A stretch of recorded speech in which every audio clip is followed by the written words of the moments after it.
1978 সালে এফ কবির চৌধুরী পরিচালিত রাজমহল চলচ্চিত্রে প্রথম নায়িকা হিসেবে অভিনয় করেন।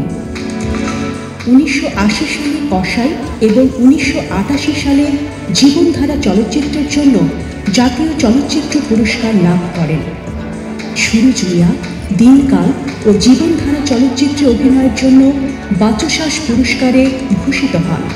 দোলনা চলচ্চিত্রে অভিনয়ের জন্য শ্রেষ্ঠ অভিনেত্রী হিসেবে বাংলাদেশ চলচ্চিত্র প্রযোজক সমিতি পুরস্কার লাভ করেন।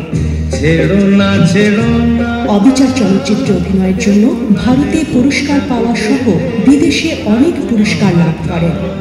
তিনি বাংলাদেশ, ভারত, পাকিস্তান ও শ্রীলঙ্কার প্রায় 300টির মতো চলচ্চিত্রে অভিনয় করেন। পরবর্তীতে দেশের অনেক গুণী পরিচালকের চলচ্চিত্রে নায়িকা হিসেবে অভিনয় করেন।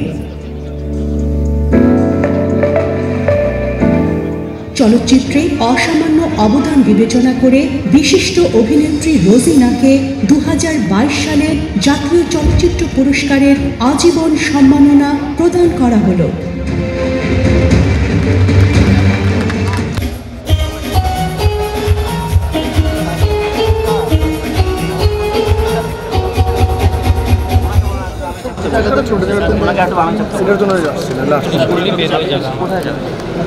আমি